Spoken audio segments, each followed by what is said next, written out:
सुप्रभात मेरे प्यारे बच्चों। आज आप सभी लोग संचार के माध्यम से हिंदी बसंत में हिमालय की बेटियां यह जो पाठ है, इस पाठ के विषय में मैं आप सभी लोगों को समझा चुका हूं। तो आज आप सभी लोग संचार के माध्यम से केवल प्रश्न अभ्यास के विषय में अध्ययन करेंगे। तो हिमालय की बेटियां, यह जो आपका विचारात्मक निबंध है, इस निबंध के जो लेखक हैं नागार्जुन। जैसा कि पाठ का नाम है हिमालय की बेटियां, जैसे गंगा, यमुना आदि नदियों को लेखक ने हिमालय की बेटी कहा है। तो कुछ कठिन शब्द हैं, जैसे संभ्रांत। संभ्रांत शब्द का जो अर्थ होता है धनी या संपन्न। कौतूहल, जिज्ञासा। तो जिज्ञासा शब्द का जो अर्थ होता है जानने की इच्छा। और तृप्त, और तृप्त शब्द का जो अर्थ होता है भूखा। अपने आप में खोना का जो अर्थ होता है अपने विषय में ही सोचना। प्रगतिशील, आगे की ओर बढ़ता हुआ। जैसे नदियों की जो धारा है वह धारा आगे की ओर बढ़ता ही जाता है। तो पहले आप सभी लोग इसका यह जो पाठ है, इस पाठ का संक्षिप्त रूप अध्ययन करेंगे।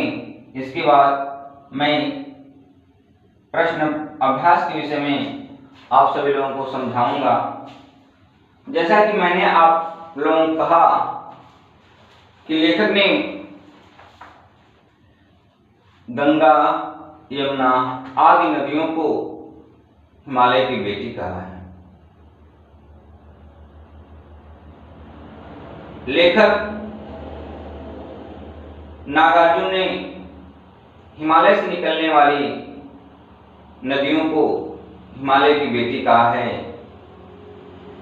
लेखक ने पहली बार हिमालय पर्वत पर जाकर गंगा, यमुना, ब्रह्मपुत्र, सतलुज आदि नदियों को भिन्न भिन्न रूप में देखता है।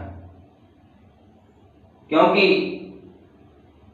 जब लेखक इन नदियों को मैदानी भाग में देखा था, तीन नदियों का जो रूप था वह अलग था। परंतु जब हिमालय पर जाकर के इन नदियों को देखता है तो उन नदियों का जो है भिन्न रूप लेखक को दिखाई देता है, जिसे देखकर लेखक आश्चर्यचकित हो जाता है।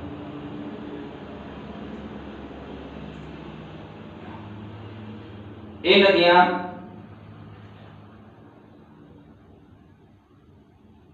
हिमालय में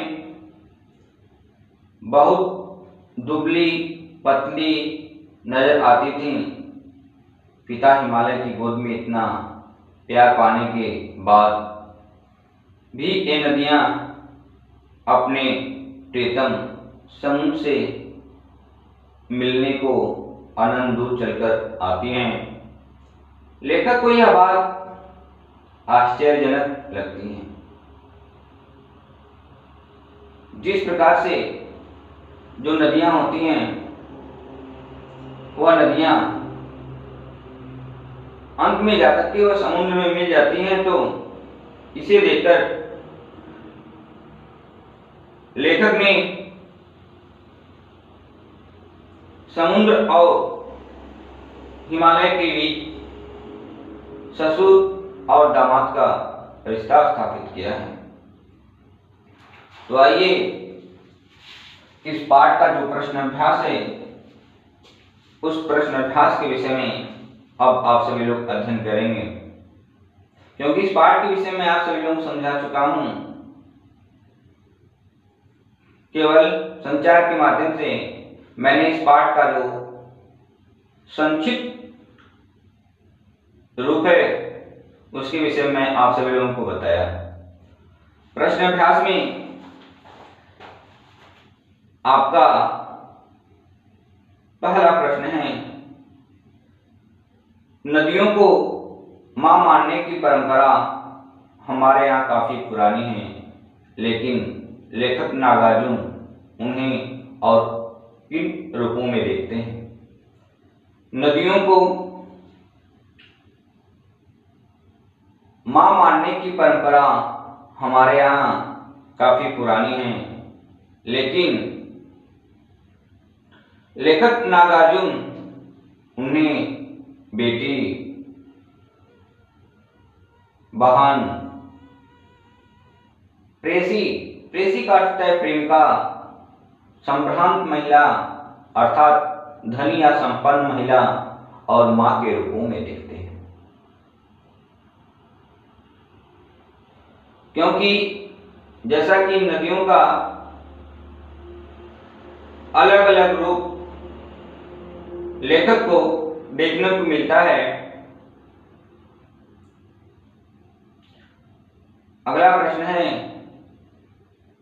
कि सिंधु और ब्रह्मपुत्र की क्या विशेषताएं बताई गई हैं।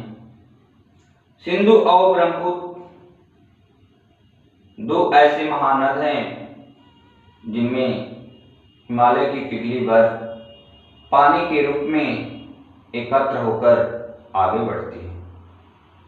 इनमें कुछ और छोटी छोटी नदियां भी मिल जाती हैं। समुद्र की ओर अग्रसर होते एक महानद अंत में समुद्र में मिल जाती हैं। तो जिस तरह से जो नदियां होती हैं अंत में जाकर के वह समुद्र से मिल जाती हैं, तो इसलिए लेखक ने, क्योंकि ये निबंध जो आपका एक विचारात्मक निबंध है, इसलिए लेखक अपने विचार को व्यक्त करते हुए कहता है कि जिस तरह से समुद्र उन नदियों का हाथ पकड़ लेता है, तो अंत में लेखक यही कहता है हिमालय और समुद्र के बीच एक ससुर और दामाद का रिश्ता स्थापित करता है। अगला प्रश्न है, काका कालेकर ने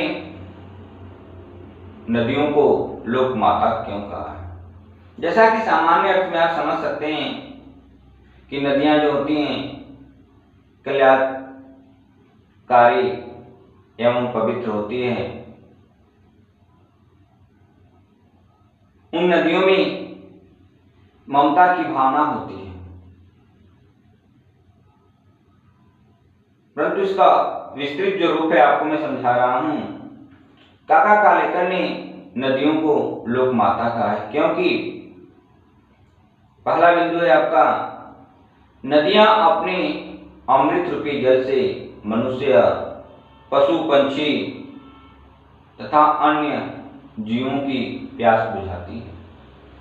दूसरा बिंदु है आपका, नदियों के जल से खेतों की सिंचाई करके नाना प्रकार की फसलें पैदा की जाती हैं। इस प्रकार परोक्ष रूप में नदियां हमारे पोषण का साधन है। अगला बिंदु है आपका, मछलियों जैसे कुछ जलचर हमारे भोजन का प्रमुख स्रोत हैं।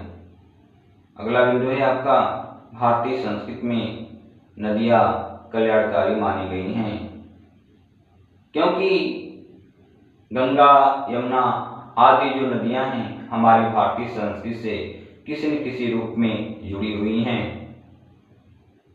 जो पवित्र हैं, जिनमें ममता की भावना होती है। क्योंकि लेखक ने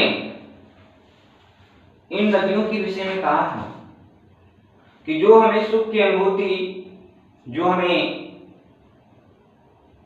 माँ, दादी, नानी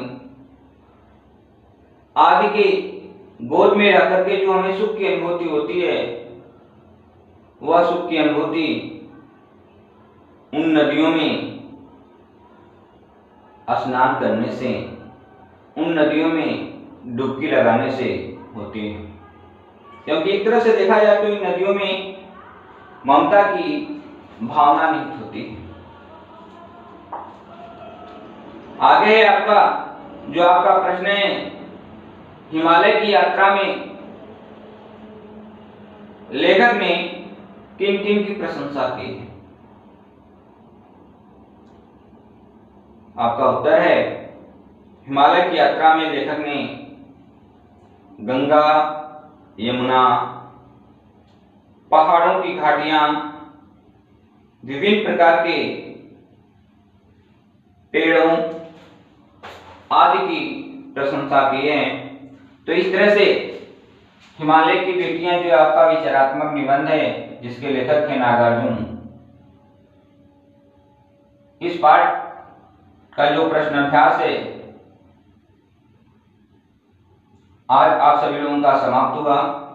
तो इसलिए पाठ का जो शब्द अर्थ एवं प्रश्न अभ्यास है आप सभी लोग कापी पर लिखेंगे और ध्यानपूर्वक आप सभी लोग अध्ययन करेंगे। इन्हीं शब्दों के साथ धन्यवाद।